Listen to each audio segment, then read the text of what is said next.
All right, baby. Hey, welcome to the Gridiron. If you can give this video a thumbs up or share this video, that'd be awesome. I greatly appreciate it.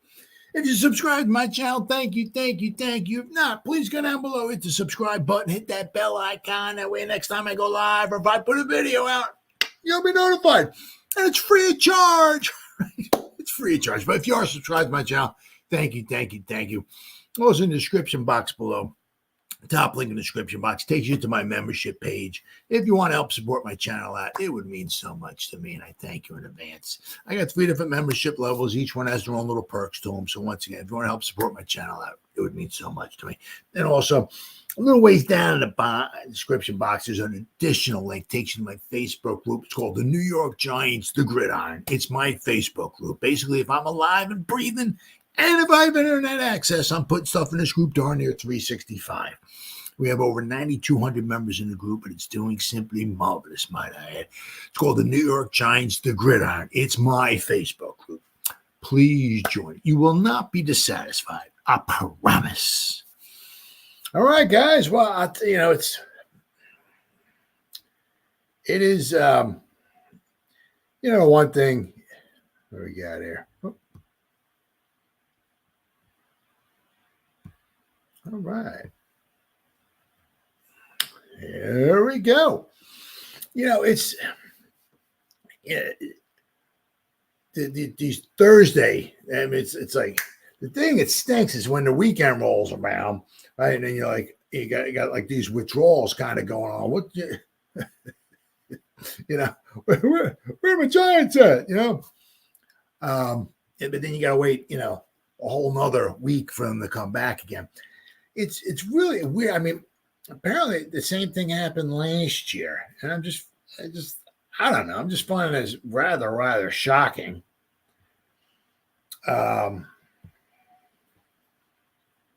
They said, and I didn't remember this, but apparently last year, I think they said on Thursday night, Detroit went to Green Bay. Then on Thanksgiving, Green Bay went to Detroit, and it's the same thing here. I mean, I don't. Why are we playing the same team 2 times on Thursday in the same year? I mean, that makes no sense whatsoever. It is what it is. It's just weird. Why are we playing the Cowboys on Thursday night, and then we're playing them on Thursday, kind of nightish, kind of in November on Thursday and Thanksgiving? I'm a little lost on that one, but it is what it is. The nice thing is that if the Giants were to win, they get a nice 10 days off. We're going to go over the injuries. There's not I'm going to Dan Deerdorf you here. There's not a plethora of injuries, but hopefully, right, if we can come out of this game unscathed, unlike we did last year at home against the Cowboys, the 10 days that we have would really be huge, really be huge for the Giants. Now, you hear all this talking about, all these reporters, they're trying to ask Sexy Dexy and Dable and everybody. Yeah, remember last year you guys sucked? Remember you got blown out? 40, it's a different year. Right? It's different teams. Right? The Giants are pretty much about what they were last, record-wise, because they were 1-2. But the Cowboys not quite the same team as they were last year. They let a lot of guys go in free agency, but they almost have to. Right? I mean, you realize when they signed Micah Parsons to his contract between Parsons, ABCD, and Dak, I don't know, 60, about $120, $125 million a year for 3 guys. I mean, it's tough to build a real, and that's one thing that Tom Brady used to do. Tom Brady was like,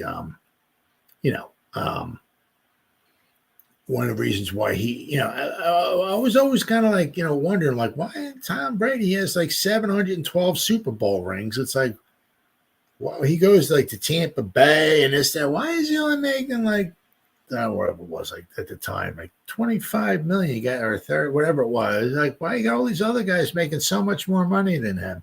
Well, one thing, he doesn't need it, but he needs a team around him. He can't do it by himself. And the greedier you are, like in Dak Prescott's, I mean, it's like, everybody was like, I'm making 50. Next guy, I want to make 50 grand. So the next guy up makes, whether he deserves it or not, he's the next one up. So I want 50 grand. So they give him 51. The next guy who's due, I want 52. You know what I mean? So, so he makes 52, then 53, then 54, then 55. So Dak somehow went from 50. Somebody got paid 55. A couple guys got paid 50. Well, Dak gets 60. I mean, Dak, can you do this for me? Just hold them up there. Let me see how many Super Bowl rings you got. How many NFC Championship games you got? Rings you got? How many? I mean, yeah. So, as I said, see, the greedier you are, the less of a team you can have around you. And there's a good chance, it's time, they're going to start finding that out. Because you only, as Jerry Jones says, there's almost so much pie to go around. As Jerry Jones said about a year or so ago, there's only so much of a pie to go around. So when Dak is basically taking a quarter of the salary cap, now I get it, he's not making $60 million this year. Yeah, I know there was a sign-in bonus and whatever, but his average salary is going to be $60 million a year. Right. So I said, so when, there's only so much money left to go around for, I mean, unless you're like Howie Roseman, right. And you push all the chips in the middle of the table and you just start bringing everybody in and you sign everybody to huge contracts and all, you overpay everybody basically. And, but it don't matter, maybe. I just put 312 void years on your con. Don't matter, man. I give everybody $3 trillion. I got 800 million void years on the end of your contract. I'll be paying you off of, so. But if you're like most GMs who don't want to kick, $4 or $5 trillion down the road, like Howie Roseman does, most GMs want to try to keep the control of things, the money situation. They don't want to do stuff like that. So I mean, there's only so much money to go around. So I mean, it's hard to sign ABCD, right? And Dak, I mean, it's like about $90 million for two guys. How many other guys you going to plan on bringing in? You really can't because you don't have any freaking money. As I said, when Micah Parsons is going to want to get paid, you got three guys who are taking up probably about $120 million on average, a year. For the salary cap. It's like, wow. Good luck. God bless, brother. I don't see good times in the future for the Cowboys. I can tell you that much. So, I mean, they're not. I drank the Kool-Aid last year. I was hitting a crack pipe and everything. I actually was stupid enough to pick the Giants to beat the Cowboys. I said it was going to be close. I said it was going to be close. I don't know what I said. I can't remember last year. I'm happy I remember what my name is when I wake up in the morning. But I said, man, I think the Giants would win maybe 27, 24, 24, 23, something like that. I'm like, I think we, Of course, I don't think anybody saw 40-0. But I mean, since that time, the Cowboys have definitely taken a step back. And I don't want to say the Giants have taken a huge step forward, but I think the Giants, have taken a step forward in certain areas, right? We did lose some with Saquon, right? We got Motor back there who's doing a decent job, but our tight ends took a little step back, right? We don't have Waller. Our offensive line has gotten better. Our wide receivers have gotten better. Daniel Jones, if we can give him some time, has not looked too bad. Our edge rushers are better. We lost Xavier McKinney. I like our cornerbacks, but we're going to go over the injuries in a few minutes here. The linebackers, we still got a Karake McFadden. So we've gotten better in some areas. We got worse in some areas, and obviously some areas maybe we kind of stayed the same. But, every game is different. If we played that game last year, week 1 last year at Giants Stadium, does that mean the Giants would have won 5 and lost? No, probably not. Cowboys were a very good team. Out of 10 times, maybe the Giants would have won 1 or 2 of them. I mean, it's just the way it started off and all that. Would out of those other 9 games, they played 10 times. If the other 9 games, would have they been 40-0? No, I doubt it. That was just like, one of those perfect storm kind of things where just everything could have gone wrong for the Giants, did go wrong. But I mean, as I said, it's a different year. As I said, if they played that game again the very next day, the Cowboys might have won 27-17. Right? Then if they played it the next day, the Cowboys might have won 27-20. And then the next day, the Giants might have won it. Yeah. So it's, it's different year, different players, different situations. There are going to be different plays being called. The ball's going to bounce different ways. Who knows? Maybe the Giants go and block a field goal, and one of their guys starts running down, boom, pops a hamstring out, and he walks off to the side of the field. His season's done. Maybe some bad things start happening the Cowboys' way, right? I mean, they've beaten us 13 out of 14 times. Last 14, the last time we did beat them, Andy Dalton wasn't Dak Prescott. So we haven't beaten Dak Prescott since 2016. Right, his rookie season. That's what we won for. That was Victor Cruz's last touchdown reception for the Giants. I think it was the game winner. It was 20-19, I believe we won. He caught one from Eli. Did the last salsa of his career in the end zone. But we beat him twice that year, and since then, right, 17, 18, 19, 20, 21, 22, 23. Right? Yeah. So those last 7 seasons, we played them 14 times. Right? We've lost 13 out of 14. Somewhere it's got to end. Does it mean it's going to end tomorrow night? Of course not. Doesn't mean, but somewhere along the line, it'll end. Somewhere along the line, things will start turning a little bit. I said, if you go back to, to the 60s and the 70s, I mean, the what was it, 17? From 70 to 79, 10 seasons, Cowboys beat us 17 out of 20 times. Giants won 3 times in the 70s against the Cowboys. One at home was in 1970. So that meant from 1971 to 1979 against the Cowboys at home, the Giants lost from 71 to 79. 9 years in a row. Every year we lost to the Cowboys. We beat the Cowboys 2 times in Dallas in the 70s. 72 and 74, I believe. We beat the Cowboys in Dallas. Basically 75, 6, 7, 8, 9. 5 years in a row we couldn't beat the Cowboys at all. And a lot of times in the mid to late 60s, we couldn't beat the Cowboys either.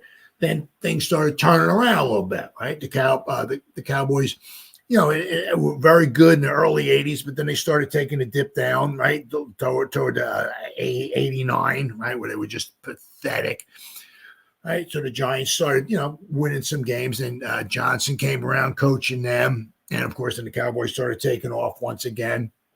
So it goes up and down, up and down. Unfortunately, with the Cowboys and the Giants, a lot of times when a team's been on the rise, it's been the Cowboys. I mean, the Cowboys just have had our number ever since we played them started playing them in 1960. I mean, just from 60 to the Cowboys have just for the majority of the time have had our number.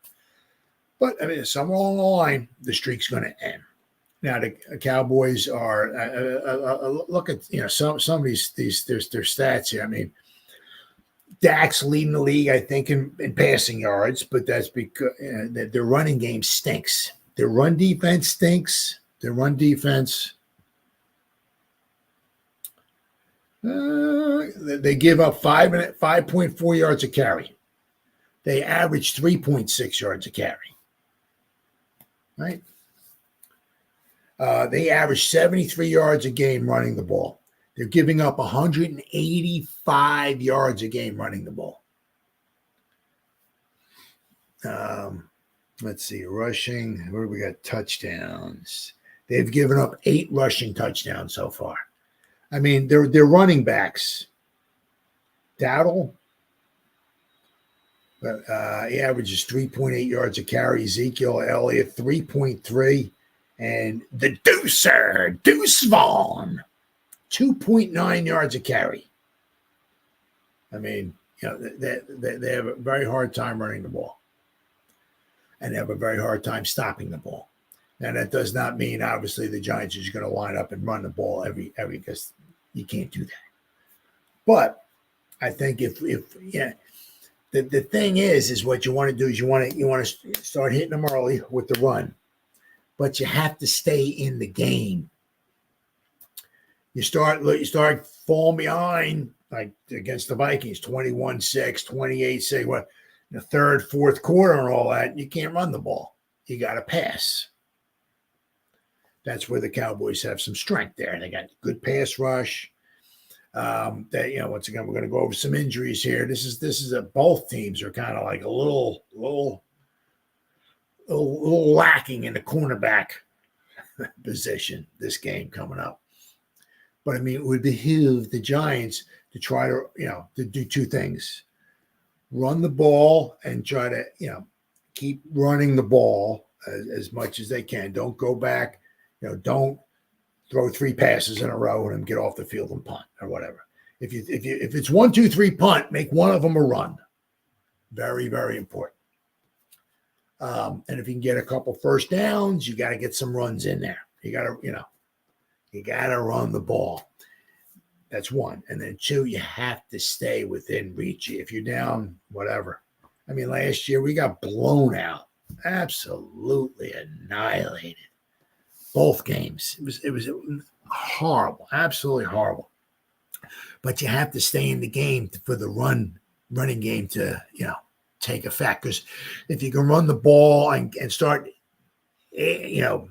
upping the dose of runs in the third and fourth quarter, that's when those bigger runs start happening. Because the other team's defense starts getting tired.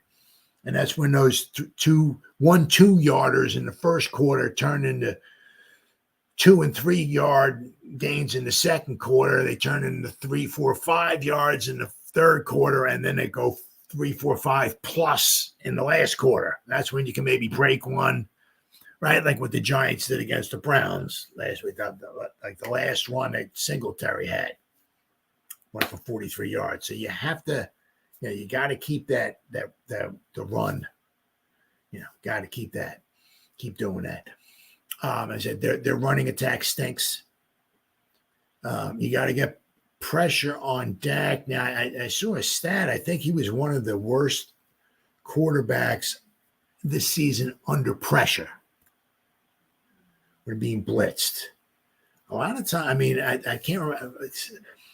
40% completion percentage, I think I heard from Big Blue Kickoff Live. I think it was. I mean, it was not very good at all. Now, I said, I mean, you look, I mean, he has like over 800 yards passing. 851, I think it is. I think he has 4 touchdowns, 2 interceptions. So he's 283 yards a game. Very, very, absolutely respectable. But one of the things is it's when you're down, it was 28-6. I think they were down against the Ravens, in the fourth quarter. You're not running the ball. You got to throw the ball. When you're down, was it 44-19 or 45-19? When you're losing by like 30 points at home, guess what? You're not running the ball. You're throwing the ball. So all he's doing, of course, all he's doing is it's junk time. He's padding his stats with all these, right? And against the Browns, I don't think they did. Well, he didn't go off on the Browns passing yardage wise. He did a lot against the Saints and a lot against the Ravens because he had to throw the ball, right? But if we can get some, I mean, their offensive line is not what it used to be. It's right. It's not that offensive line from years past, right? It's taken a step backwards. So if we can get some pressure on them, and we can control their running game. Once again, we can't get blocked field goals, run back for a touchdown, can't throw pick sixes. Motor Singletary, they know he's been fumbling the ball. They're going to be out there punching the ball, grabbing it, whatever they got to do to get the ball out of his hands. So he's got to hold on to that ball, right? One of our problems is that, unfortunately, as I'm going to go over in a couple minutes here, is that the coverage that we're going to wind up having on ABCD Lamb. That's going to, because he's usually a lot of times in the slot. Now, we're not. Banks is going to be out wide. Who's covering him? Can we maybe get Simmons on him? No, don't know. But whoever's covering ABCD is going to have their hands full. It's going to be tough. I saw this thing, 4 things, what to expect. No. Where are we at here? There we go. 4 things to watch in the Cowboys. This is pretty good. Cowboys-Giants game.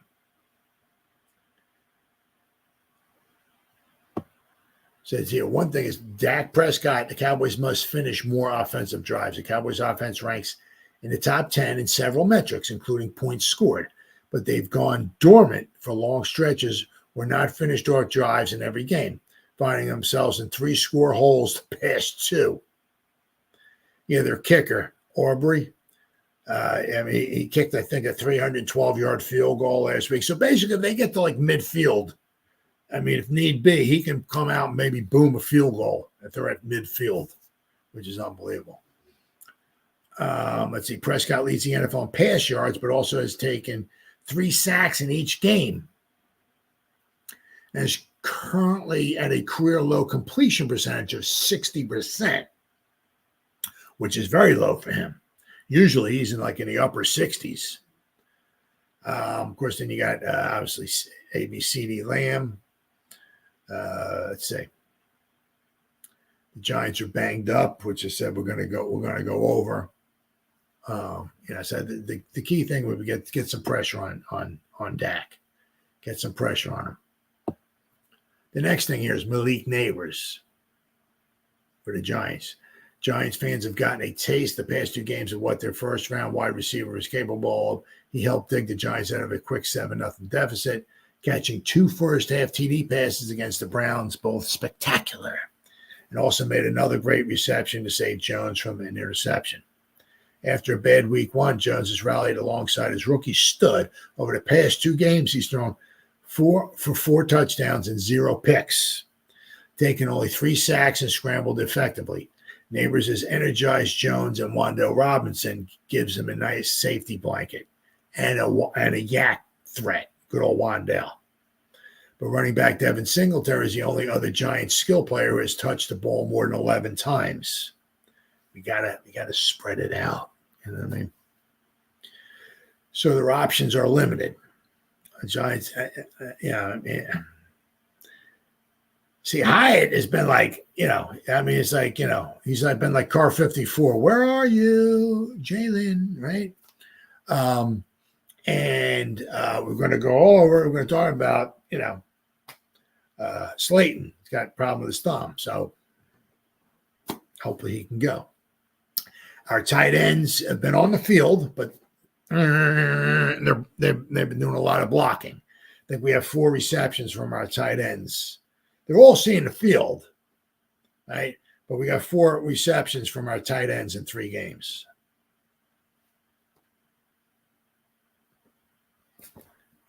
So it seems like what they're trying to get a lot of 2 tight ends in there quite often, And, it leaves a lot of times, like leave maybe one of them in to help block, to get Daniel Jones to keep him upright, also to get him comfortable, but also, to get his confidence back and to do a good job, right? Instead of flooding the zones with 5 receivers, Daniel Jones is in there trying to make a quick decision. I think they want to give him some time, obviously, to make the right decisions, but to start building his confidence back up as well, too. So that might be one of the reasons why we don't have a lot of receptions from our tight ends. Also, if we had Waller in, if we had Waller still, you're not keeping Waller. Hey, Darren, you just block. Hey, we don't need you to catch, but our thing was, if Waller was to be healthy, and if Waller didn't retire, so we kind of in one way, we lost 2 threats, and we only picked up 1. So in the threat department, we might be -1. We got Malik. But the 2 threats we lost, I don't want to say aged, but are a little long in the tooth. That's what they call me. My teeth are long because my gums receding. When you're older, they say you're a little long in the tooth. So we lost 2 long in the tooth players, meaning Saquon and Waller, but we picked up 1 young stud who's hopefully, knock on wood, stays injury free, right? Could be a stud for a long, especially, it seems like he has a nice head on his shoulders, unlike Odell Beckham Jr. Okay. So hopefully, if he stays injury free and all that stuff, we got ourselves a stud for a long, long time. So, the Waller, we lost him. If he's healthy and all, he's a mismatch. We lost Saquon, right? When healthy, out of the back, when he catches the ball out of it. But, he helped the Eagles win the game against the Saints. He took one to the house, right? So, he's better than, he's more of a threat than Motor. Motor's averaging, I think, maybe more yards per carry, I think, but he also has more guys, forced more missed tackles, I think, than Saquon. But he's also fumbled twice. But Saquon is the threat. You turn around and hand him the ball. He's more of a threat to go all the way than Motor is. But then again, the Eagles paid 3 times the amount of money that the Giants did for Motor. But anyway, so we kind of lost 2 threats, right? But we picked up 1 young stud. So, we need, we need another threat, at least another, because, what happens when a real good defense goes out there and really does a good job blanketing Malik? Well, you can throw the ball to him 50-50s and all, but or what happens, God forbid, he gets injured. So we need, it's not happening this year, but we need another threat, definitely. But if the Giants can, no turnovers, nothing, no block field goals, run back for touchdown like it did last year. If we can keep running the ball, if we can stay in the game and continue to run the ball in the 3rd and 4th quarter, hey, anything's possible. Anything's possible. They've won 13 out of the last 14 against us. Feels like it's even been more than that, but somewhere along the line, the Giants have got to win. Yeah, I just hope it's a good game. I just those 2 games last year were just really, really, really tough to watch, and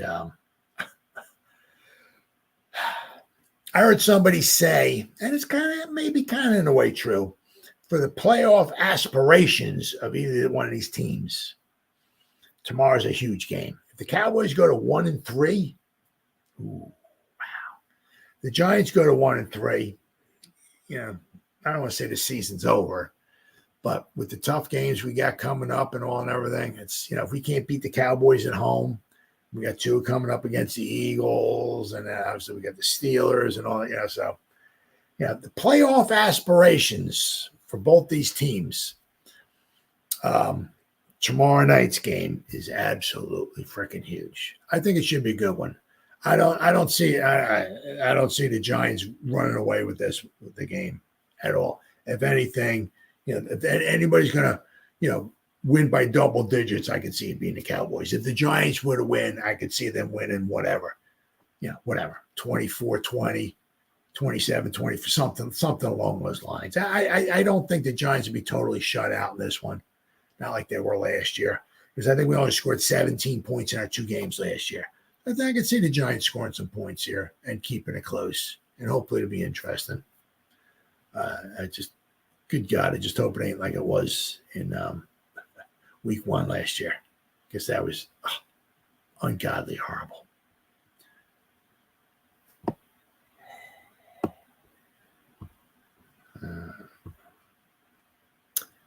All right. Well, this is where we talk about this portion of the program. As as I said, both teams are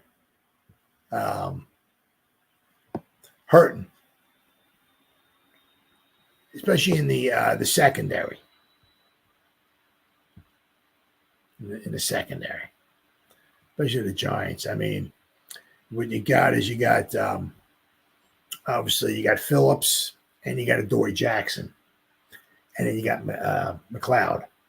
So we got 3 guys that we were expecting to have a lot of snaps, and we didn't have Adoree at the beginning of the season, obviously, but we got him. But when we got him, we were expecting, well, McLeod's had a knee for a little while, so.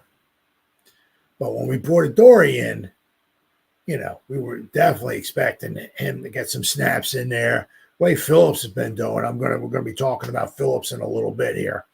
I said the way he's been going, I'll tell you what, boy, we want that freaking guy on the field. But we got the injury here. Let's see. Injury report. Now, Adoree Jackson and Drew Phillips, they've been ruled out with calves. Nick McLeod with his knee. Every time you talk to Dable, he's getting better. Of course he's getting better. You know what I mean?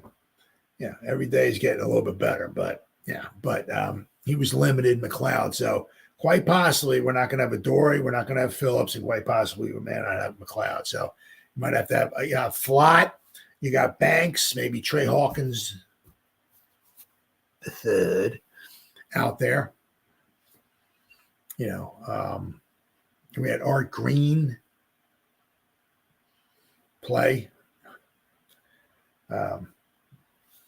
One thing I would just like to say right off, I mean, Phillips really, really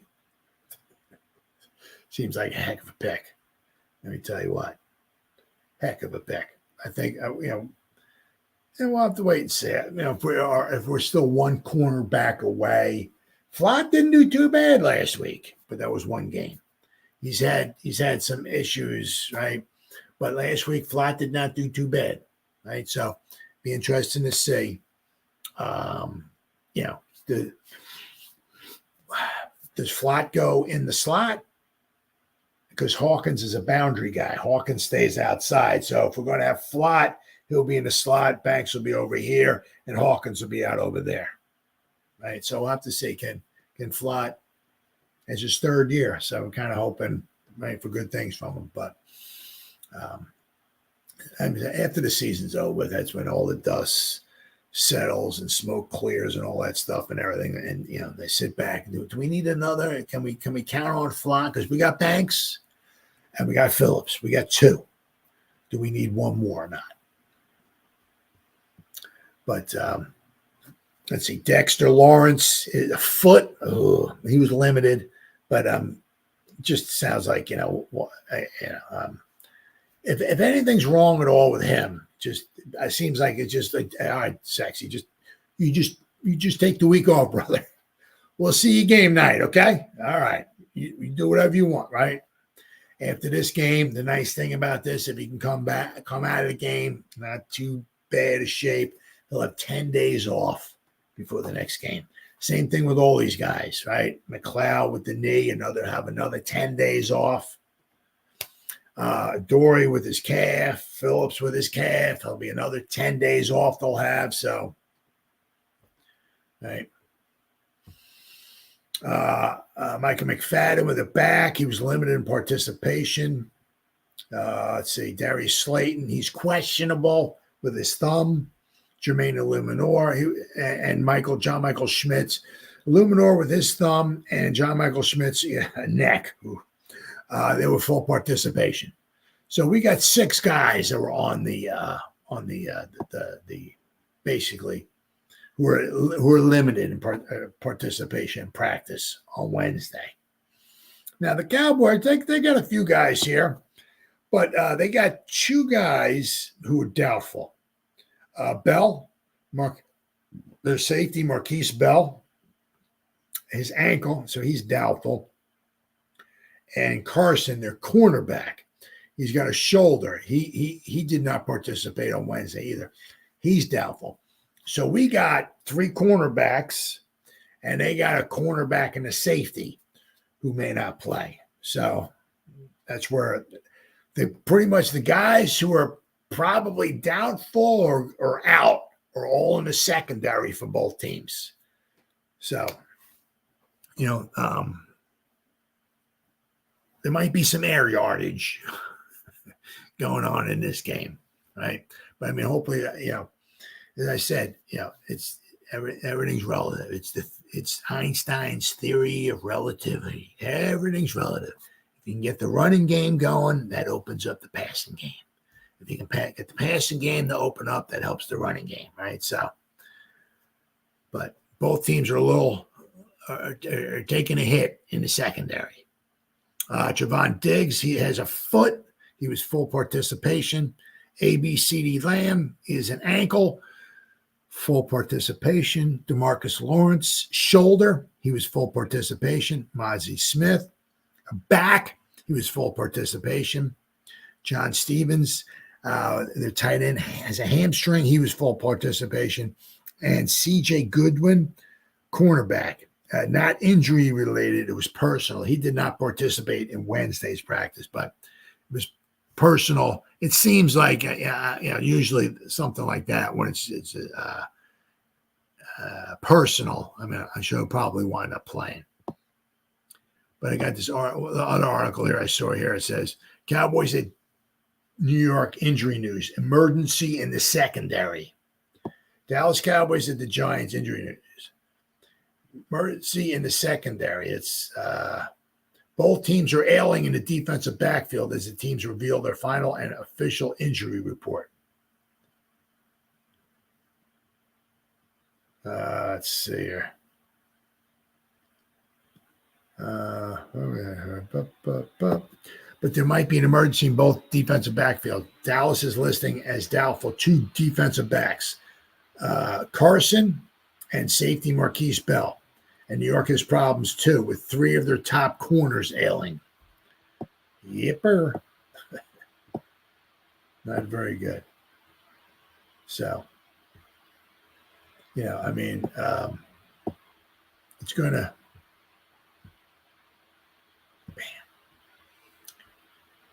it's certainly going to help the Cowboys, obviously with Dak, so he might, that's, we get some pressure on him. That could be huge. Maybe blitz him, get some pressure on him. Hopefully we can get some hits on him and all and everything. But our weakened secondary, they may not go off on us running the ball, but he could have a really, really good game passing the ball. And it'd be very, very important for Daniel Jones to have a good game passing the ball as well. But can't throw any silly interceptions. Can't give Dallas nothing at all. All right. So both teams are, definitely banged up in the secondary.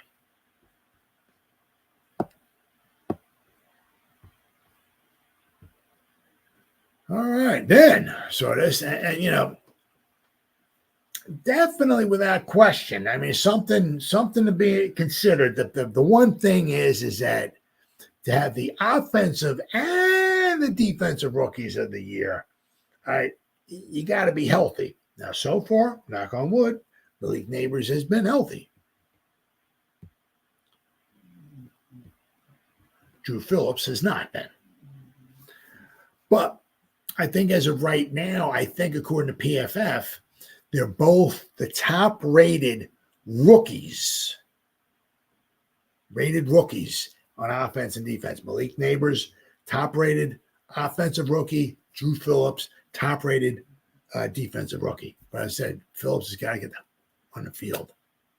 I mean, one, just for his career, two, for the Giants, but also if he has any aspiration of becoming the defensive rookie of the year, got to get on the field. You can't say, well, he had 3 good games in the beginning of the year, and then he got hurt, so we'll give him the Rookie of the Year award. No, it's not going to happen. So, but I tell you what, they did. I think with Newman.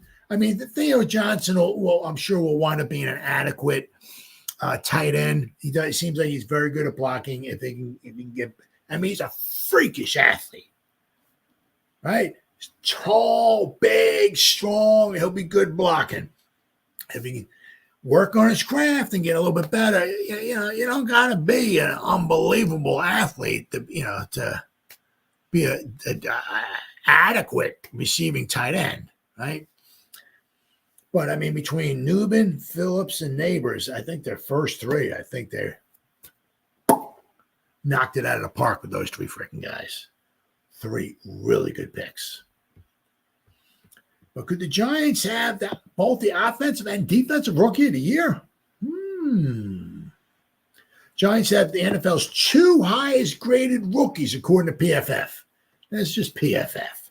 This is not, the PFF does not give out the official rookie of the year. You know what I mean? It's not up to them. But, if PFF says you grade down like an 80 or an 85, chances are you're doing pretty good. All right. First-round rookie Malik Neighbors and third-round quarterback Drew Phillips are the 2 highest-graded rookies in the NFL so far this season, according to PFF. Neighbors is the highest-graded rookie on the offensive side of the ball with an 80 overall grade, and Phillips is the highest-graded rookie on the defensive side of the ball with an 80.2 overall grade. I mean, holy crap. Malik Neighbors is on the rise to superstardom. He's Neighbors is going to be like must-watch TV, right? It's like it was kind of back 2014 with Odell Beckham. He missed the first 4 games, I think it was, of the season, and I mean, he in like 12 games, the numbers he put up were just absolutely freaking ridiculous. But he became must-watch TV. It's like, the Giants. The Giants are losing 31-3. Oh yeah, but Odell Beckham's on. Oh, yeah, and I gotta put that on. Right? It's just must-watch TV. It's like, what is Malik going to do this week? What catch is he going to go? Is he going to get this week that's going to make us go, oh my God? Let's see. So far in 3 games, the rookie wideout has racked up 23 receptions, 271 yards, and 3 touchdowns. He ranks 5th in the NFL in receiving yards, 1st in the NFL with 37 targets, 2nd in the NFL in receptions, and is tied for 1st in receiving touchdowns. And this is with an offense that's not very good, right? Neighbors also produced 6 plays of 20-plus yards, which ranks 1st in the league among wide receivers. On an offense, it's not very good. There's 127 yards after the catch, ranked 8th in the NFL as well. Neighbors is an explosive playmaker, has been the engine driving the Giants' offense through the first 3 weeks of the season. If Neighbors maintains this pace, he will undoubtedly be a top contender for the AP Offensive Rookie of the Year award at the end of the season. Neighbors is seemingly embarking on a historically good rookie campaign. Absolutely. Then, the Giants may have uncovered a gem with a rookie cornerback, Drew Phillips. While the spotlight is shining bright on Neighbors and his fantastic start to his career, attention should also be given to Phillips on the other side of the ball. third-round pick out of Kentucky, quickly earned his spot in the Giants' starting lineup as their primary nickel cornerback this summer. He has since emerged as one of their best players on defense. He's only played 3 games. Unbelievable. He's learned, just rookie in the NFL, 3 games, new defensive system and all that, and he's one of the best players on their defense. Unfreaking believable. Through 3 weeks, Phillips has totaled 17 combined tackles, 3 tackles, and let's not forget, 17. Let's see here.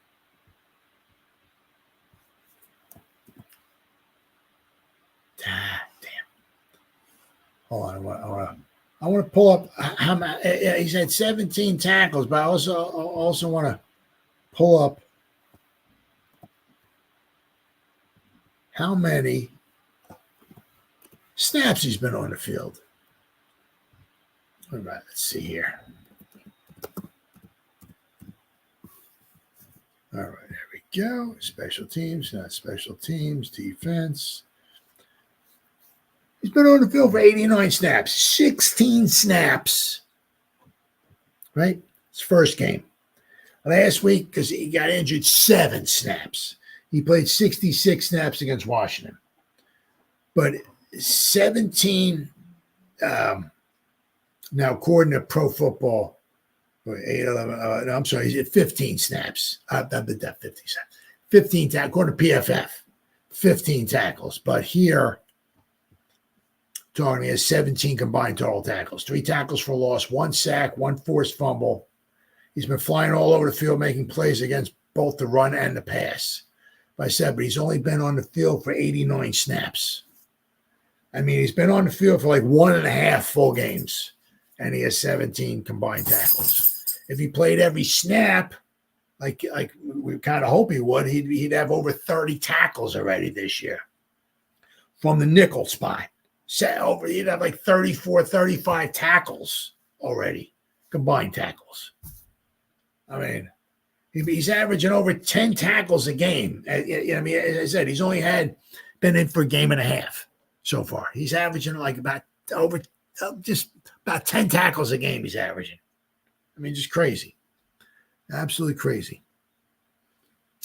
Let's see here.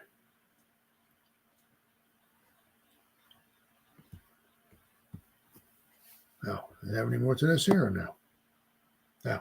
Fortunately, Phillips' impact was unable to be felt as much in the team's third game as he left the contest early due to a calf injury. They said the first game, he only played 16 snaps. He's one of the best players on our defense. He's only on there for 16 snaps. It's like, what are we doing?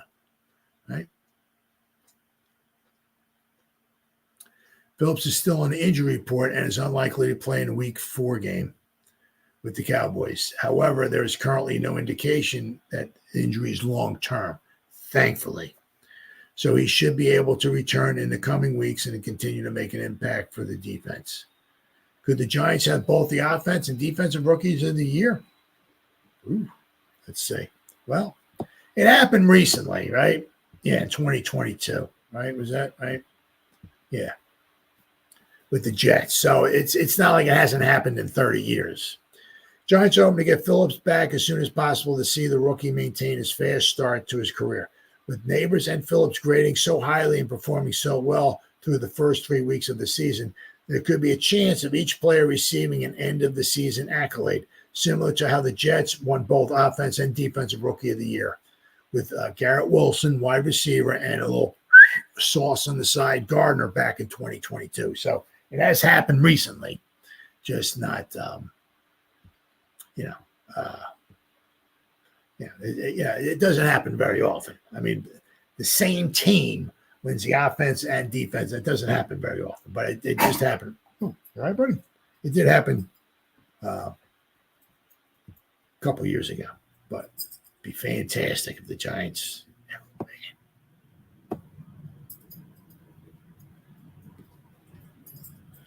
It would be fantastic if they, but regardless if they win it or not, Phillips and Neighbors seem like they hit it, and even Newman, he's going to get better as time goes by. It seems like they really hit it out of the park with those 3 guys. Let me tell you what, 3 fantastic picks.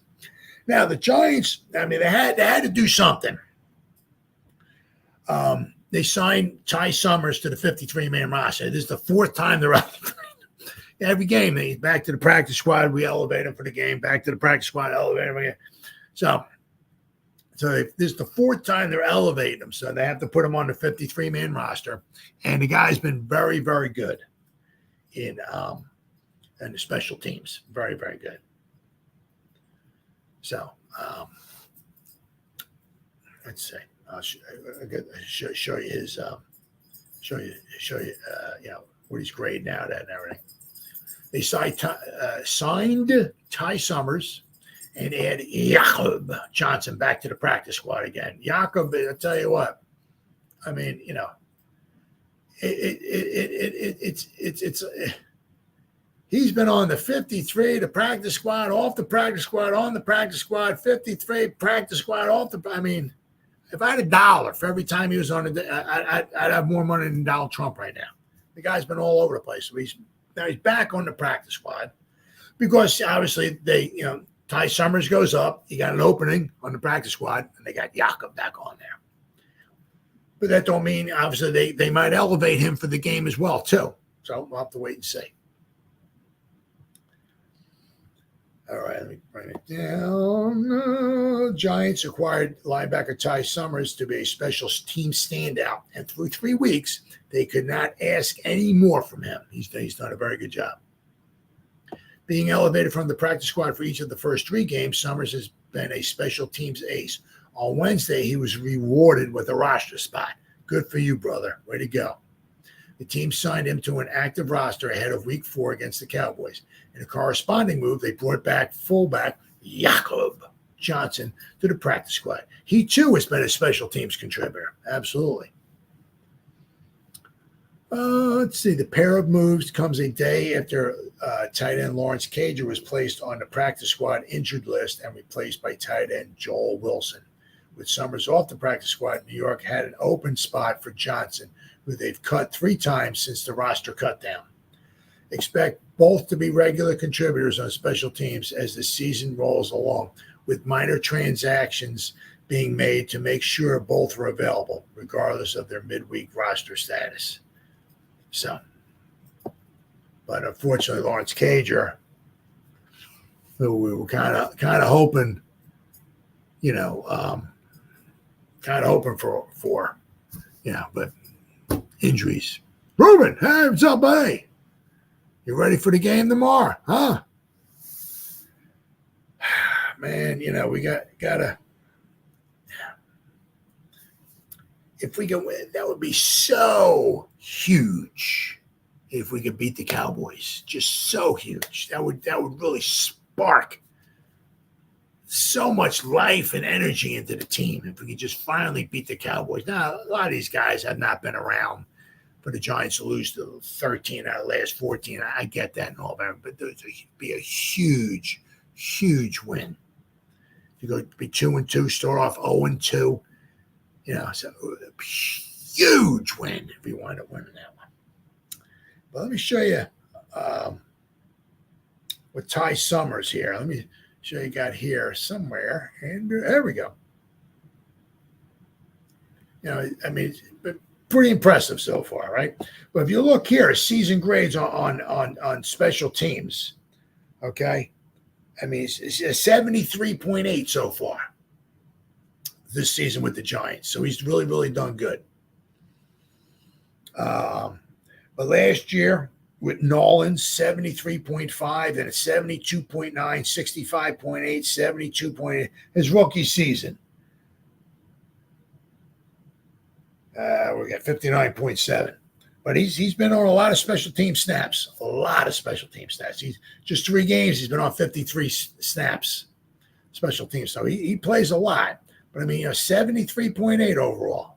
Very, very impressive. So, and he's a linebacker. Now, he does not get snaps by position. Let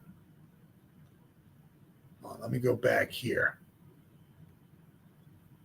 He didn't play anything on defense. Here we go, defense. Let's see. Let's get his defensive stuff here.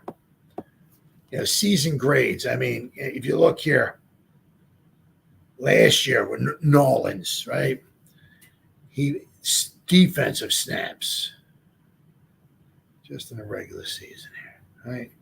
He had 2 defensive snaps last year with New Orleans.